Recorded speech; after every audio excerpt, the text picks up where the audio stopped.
So tell us, Shandor, what drugs have you done?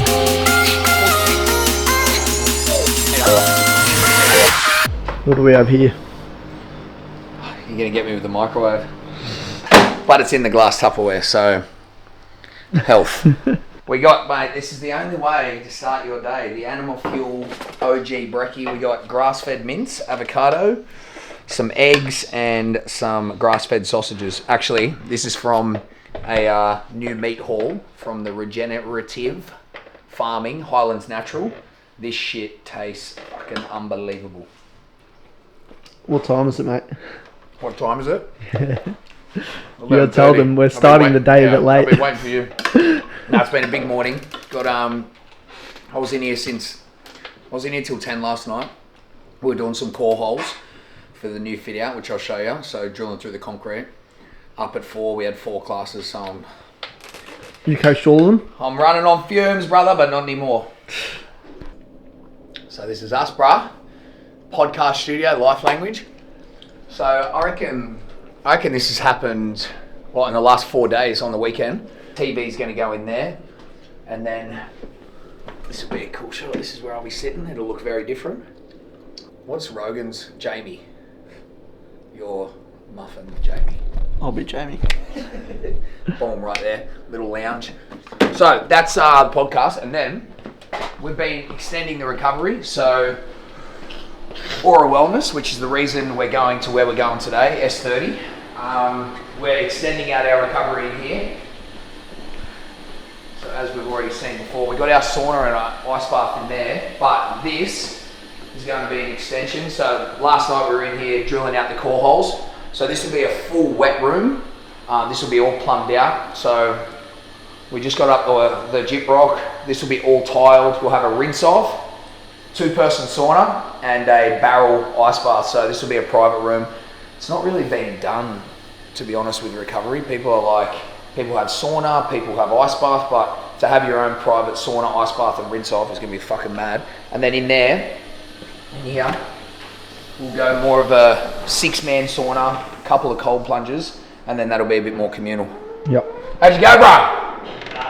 Huh? In 3 minutes. Yes. Fucking hurts. Good man. We go again. We're going to go S30 Double Bay. Yep. And we're going to have time, because I know you like a sandwich. I'm going to take you to the #1 sandwich shop in Sydney. You call once in a while, mate. That's all your shit. No, just the bags, mate.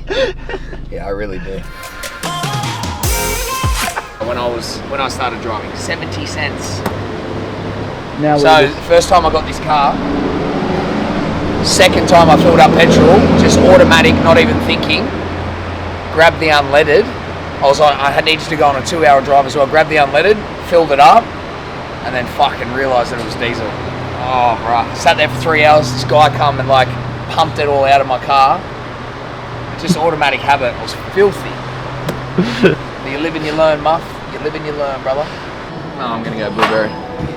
Grape's my favourite, but I always get grape. Yes, sir. $130 to spend. I know, and also, I said sir twice. It's weird. Because I lived in Thailand for 3 years, I only rode a scooter.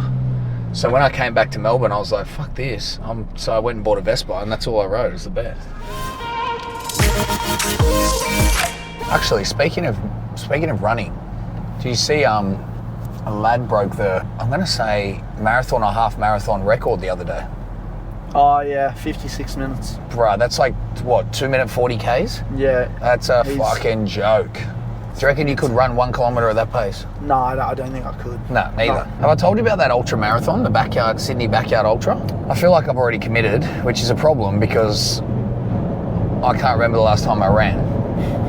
I'm literally coming off the couch. It's on April 12th, a month away. Yeah. So how it works is, there's a track. So it starts and it ends. It's 6.7 Ks, and you've got an hour to finish it before the next lap goes, and you can't miss it. Yep.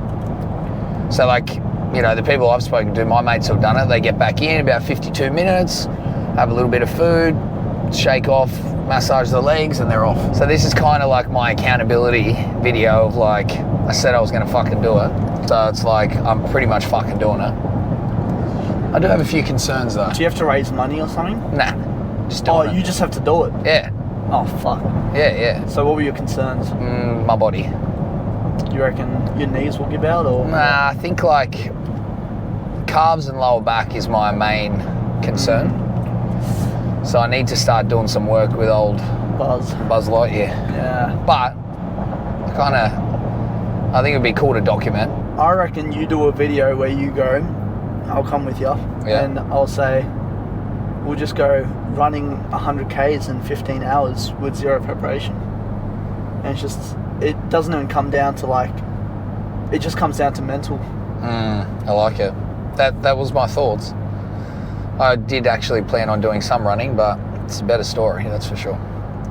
And we'll get, what sort of track is it? So I think it's a mix of road, grass, and off-road, but not too much off-road. So then like we trek. borrow one of the flight risk bikes, and someone rides it. I'll be on the back filming you run. We'll get some good B-roll footage. Yeah, they'll definitely give us one for that. Yeah. And we go from there. Where are we? S30, baby. We're done. Well, nearly done.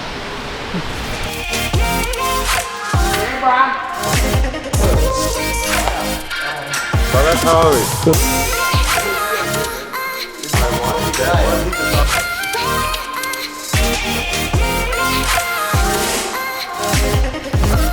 Anyone want to teach me how to do a muscle up? Like a toast bucket. Oh, you know, we're alive. Yeah. Tuesday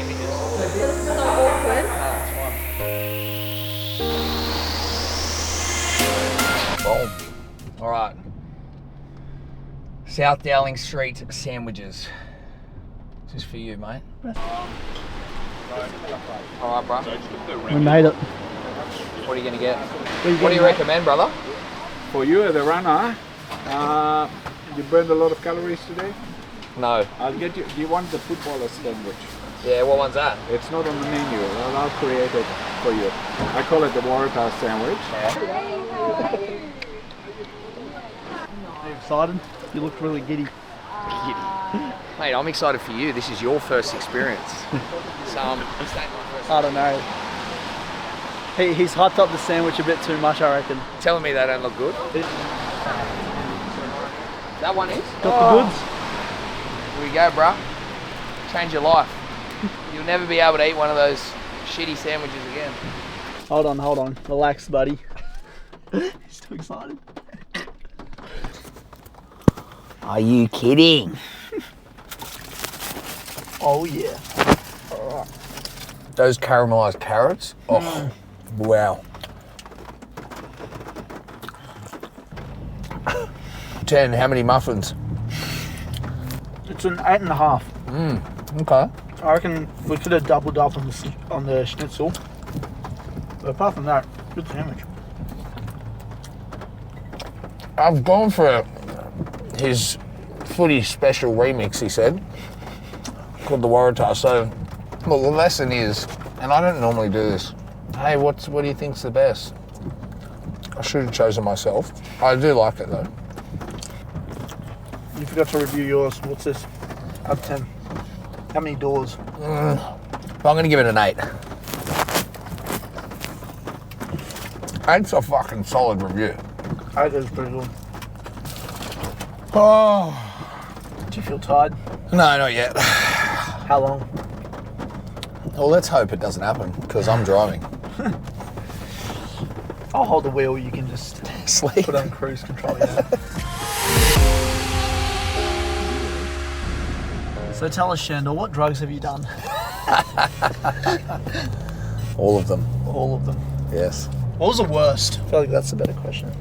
I don't know. I don't feel like I've had a worst experience. I've never been someone who has abused anything, had to struggle with any sort of addiction, and I've always been someone, like, even if I was drinking or partying or anything, it's always in good spirits. It's never been like a negative or destructive thing. Yeah. Or like you said, an escape or a coping mechanism. So my relationship with it all is good. But certainly these days, going out's not really a priority. Drinking, everything else isn't either. So my priorities have changed. and I'm not willing to sacrifice how I feel or my time to feel like shit. But the psychedelic stuff is very, very powerful when used for the right reasons. How long is the DMT experience? Like a couple minutes. Oh, really? Yeah. That's it? Yep. Does it feel like longer, though? Yeah, 100%. It's like you're shot out of a fucking cannon. Is it instant, or does it take a... Pretty instant. Really? Yeah. What is it, tablet or drink or...? No, it can come in many forms. What'd you do? I smoked it. Ah. Yeah. And straight away, like... Yeah, instantaneous. That's insane, hey? Yeah. What even is it? It's like a chemical compound, or...? Yeah, but it's in us. Yeah. It gets released, right? So this one that I'm talking about was very powerful, and I had this, profound experience and some realizations and lessons. That was 5-MeO, so it's off the back of the poison from the toad. I'm going to say Saharan toad, but I could be wrong. But yeah, it's like one of the most... Is that the only time powerful. you've done that, or...? No, I've done it a few times. Oh, okay. And just the last time was very... And it was a lot... The last time was just, like I said, a bit more ceremonial, a bit more strategic in the way that because you go into it with some more thought, looking for answers, I feel like it was just a little bit different. Otherwise, it can just be like, mind-blowing. It wigs you out when you think about it, like tapping into that. It's fucking crazy. Would you do it again, or do you think you've got what you... No, I would do it again. Yeah. Just again, like, I think anything like that these days is like right time, right people, right intention. But I think it's very powerful. Even now, most psychedelic drugs are being used and applied not only in science, but for mental health. Have you tried microdosing? It's like, yeah, microdosing mushrooms is really good too. Works? Yeah, it definitely works. What do you feel? Oh, I just feel like you kind of have this, it's definitely this kind of like flow state focus. It feels like it's a mood enhancer as well. Obviously you can't do that for too long because your body will just adapt. Right? Yeah, a lot of high achievers, a lot of entrepreneurs are using it as a nootropic, a performance benefit. So yeah, I've had a good experience with it. Microdosing in that aspect, I think, can be really, I don't think it's that far away before it's mainstream, yeah. Do the people around you notice the difference between the last time you did DMC before that and like after? I don't know. I don't know how many people would know, but yeah, if I look back 6 months, I feel like I'm not the same person. 1 year, 2 years, 3 years, it's like just an ever-evolving journey. But I think you have to put yourself in that position. You have to be open to growth. You have to have an open mind. You have to be willing to dive in and reflect on things and be willing to unravel certain traits or habits or reactions and triggers. Was there anything you unraveled that you really didn't want to? Nah, not yet. I've had another powerful experience which is not psychedelic related, but I did some hypnosis. Not hypnosis like I'm a chicken. It's like a visual journey. But that was fucking... What did they talk you through? It's annoying I haven't done it again, to be honest. Like, it's really been calling me. But so basically, you start off, and the woman that I did it with, beautiful, like, she just had this voice of an angel. You just wanted, like, talking to you all the time. But basically, it starts off, and you have kind of like an hour conversation, and you're just talking through certain things, and, you know, anything that comes up, and you kind of end up identifying, like, a frustration or something that's triggering. And then you go through about 10 minutes of visualization where she talks you through it, and you go to whatever place comes to your mind, and then, you know, you're on the beach and you can feel the sand in your toes. And it's like, it's pretty trippy because when you're being guided to a visualization, it fucking feels real. Yeah. So then she goes, on the count of 5, I want you to go to the first time that you felt, which was like the identified frustration. 5, 4, 3, 2, 1, boom. And like the 2 times and your I mind did just goes there? Or yeah, like... straight away. And the 2 times that I did it was like my childhood, 9 years old, 4 years old.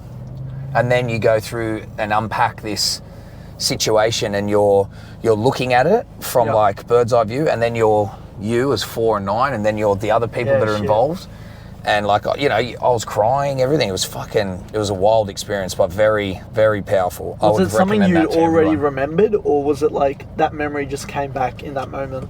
Like, it's not something I think about, but yeah, to be honest, well, no, it was random. Was it like a suppressed memory or like something? Yeah, subconscious, but it's not something I think about, and there's no way I would think about that moment, but that's just what came up. Right. Yeah, that's crazy. So crazy, but so cool. And I did it online. That's the crazy thing. What? Yes. Dude, headphones in. Like into some weird hippie fucking... Nah, headphones in. She guided me through it, and that's no way. that. Yep. Yeah, how much was it? I'm going to say like max 200 bucks. Oh, fucking light. Yeah. That's scary though. If you perceive it that way. Yeah. I'm always worried with these sorts of things. Like, I think the identity I've built and like the notions I've built of myself of like, oh, I'm ambitious, I want to like get this done. It's like, I'm scared if I do that, it's just going to unravel all that and I just won't have any sort of drive anymore. No, that's a valid point. I don't believe that's the case from my personal experience. I get it though, and I know what you're saying. I would say, and I haven't done it, I've been meaning to do it, but ayahuasca, some of the stories and things that I've been told about that, I do feel like, and maybe I've been putting that off, but I do feel like that can have an impact to the point where you really just throw everything out of the window that you may have thought was you or what you wanted. So like that is kind of scary. Do you think you still have that same drive and everything, but it's just different reasons? You're only unlocking what is within you. Like the true expression of ourself is buried deep, deep down.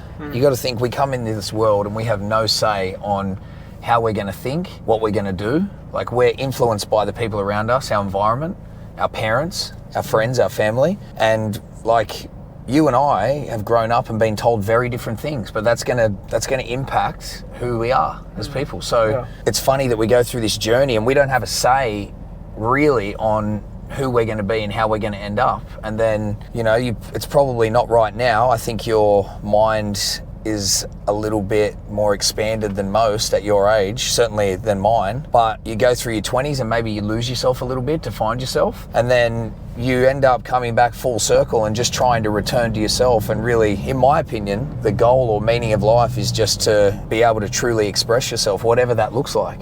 But the world around us is shifting us away from that with every single opportunity. Whether it's how we're influenced, whether it's the media and information that we consume, whether it's the judgment and the perception of others. Like, so it's a bit of a battle, but if that's the ultimate goal, and I've been in situations where I feel like I'm not truly being myself, I don't think there's a worse feeling than that. Deep, I like it. You gotta save it for the podcast, mate. Yeah, that's it. Ayahuasca, can you do that anywhere? Or is that like specific to... Oh, look, a lot of people go to Brazil and stuff. I'd want to do something like that. I reckon you've got to go meet like some uncontacted tribe in the Amazon. You should put that on your bucket list. Oh yeah, fuck yeah, imagine that. I don't know if you've read Matthew McConaughey's book, but he had like, so random pivotal moments in his life, he'd have like a wet dream of the most outrageous thing, and he'd take that as a sign and just go do whatever it was. Wow. So one of them was like him in Africa by himself, like with some uncontacted tribe or some bullshit like that. He woke up, he booked a plane ticket for that day to Africa. No. And then he goes, and so obviously he can't use his real name. So he goes around, he travels with some random bloke that he meets there.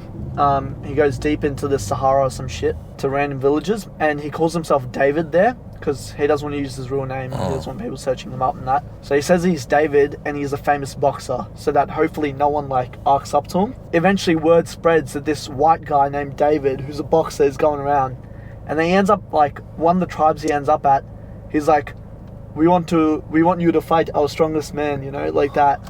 And so he's like, what the fuck, like, what have I done? Yeah. And he doesn't really win, like, but he lands like, he does good enough to the point they respect him. I don't even remember what happened. Had he done any like boxing training or anything? No, he was an actor, dude. I don't think it's like fuck all. Like, he would have been built decently. But yeah, honestly, I reckon you could just listen to the audiobook of that and it'd be fucking insane.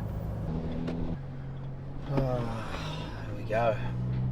You filmed the car crash? Yeah, I actually am.